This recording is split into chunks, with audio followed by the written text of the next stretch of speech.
Егер де сіздердің алдарыңызға дейді бір дінді жақсы ұстанатын, аманатқа берік бір адам келіп тұрса дейді, мысалы сіз әкесіз, сол кезде сіздің қызыңызды сұрауға бір жігіт келді да, тақуа, жақсы, сондай тәрбиелі, сөйтіп сіздің қызыңызды сұрауға келді. Сіз соны көретін болсаңыз, міндетті түрде сол жігітке қызыңызды беріңіз. Егер де сіздер оны бермей қойсаңыздар, жер бетінде үлкен фитна басталады, және де бұзғыншылық басталады. Хадисті имам Термизи жеткізеді. Бұл не деген сөз? Қазір адамдар ана бір қызын бергісі келген кезде, бір жақсы, тақуа, намазы түгел, сондай жігітке беруге тырыспайды. Керісінше дүниесіне қарайды, үстіне киген киіміне қарайды, үстіне киген костюм шалбарына қарап, соған қарап бір баға беріп жібереді, астындағы көйлегіне қарап бір баға беріп жібереді. Ал арғалай, оның қызы онымен бақытты бола ма? Тағы да ол анау жақсы бір намаз оқитын қыз болса ғой, жақсы намаз оқитын қызын сондайға беріп жіберуге дайын тұрады. Өйткені әкелер қарамай қояды кейбір кезде. Жақсы құдалар, жақсы тұратын боламыз дейді. Сөйтіп соған қызығатта барады да үйге. Ал тақуа жігіттер қызсыз қалып қояды.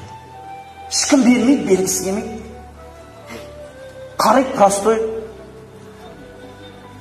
Әкетіп баратқан ештеңке жоқ, бірақ қарайсыз ғой, еріншек емес. Жұмыс істеп жатыр. Мінәжаты дұрыс. Алдағы уақытта береді Құдай оған. Құдай оны сынақ қойып отыр. Бірақ дін жағынан бүкілі түгел болып отыр ма? Бисмилла, беріңіз. Алхамдулилля, ондай жігіт келіп тұрса, деп пайғамбар саллаллаху алейхи вассалам істеп жатыр. Осы хадисте бізді қызықтырып жатыр үйленуге. Тағы да пайғамбарымыз саллаллаху алейхи вассалам айтады: "Ман накаха лиллахи ва анкаха лиллахи истахаққа валаяталлахи." Кімде-кім Алла осы Алла үшін деп үйленсе дейді. Немесе әкесі қызын Алла үшін деп үйлендірсе, әкесі ма, анасы ма? Ол кісілер, манағы үйленген кісілер, тұрмысқа шыққан кісілер. Олар Алланың қорғауына лайықты дейді. Және де Алланың қорғауына болады деген сөздер. Алланың панасында болады. Алла үшін деп. Құдай үшін, пайғамбардың сүннеті үшін деп, Алланың бұйрығы деп не істейсіз? Үйленесіз. Алла тағала сізді өзі панаңыз қалады. Бір кісілер айтатын еді, мен пайғамбар саллаллаху алейхи хадисі бар да, махаббат деген не нәрсе екенін қазір түсіндіріп береміз. Махаббат негізі Аллаға болады. Және де оның елшісіне болады. Қалғанның барлығы солар үшін болады. Махаббат Аллаға болады, қалғанның барлығын Алла үшін жақсы көремін. Алланы жақсы көремін, қалғанның барлығын Алла үшін жақсы көремін деген сөз. Осы нәрсені естіп алыңыздар. Енді мынау отбасыдағы махаббат қалай сақталады? Бейбітшілік қалай сақталады? Пайғамбарымыз айтады. Пайғамбарымыз айтады. Қай бір екі жас жұбай дейді, бір-бірлеріне сүйіспеншілікпен қарайтын болса дейді, Алла да оларға сүйіспеншілікпен қарайды дейді. Ол екеуі бір-бірлеріне сүйіспеншілікпен құшақтаса дейді, Алла да оларды құшағына алады дейді, мейірімділігіне алады деген сөздер.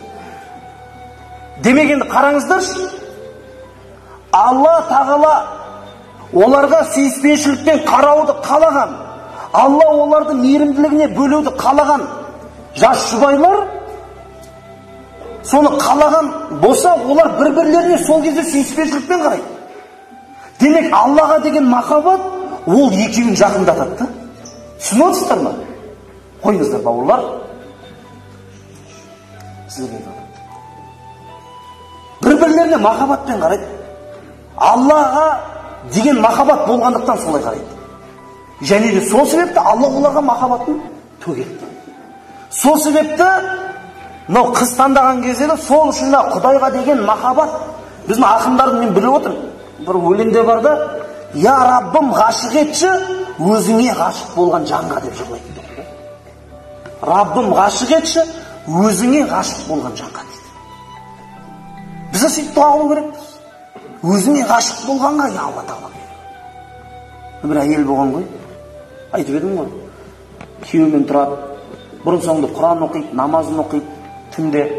Ана білесіз ғой, тұрмысқа шыққаннан кейін біраз үйдің шаруалары көбейе бастайды. Сол кезде мына Құранға уақыт таппай қалады. Күйеуінің киімдерін жуады, күйеуіне тамақ дайындайды.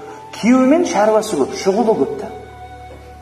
Сосын бір күні күйеуіне барып айтқан екен: "Жаным, сен бір екінші әйел алмадың ба?" "Неге?" десе айтады дейді: "Мен Раббымды сағындым" деп айтады дейді. "Мен Құран оқығым келеді. Түнде намазға тұрғым келеді. Мен Раббыма деген сағынышымды баса алмай жүрмін.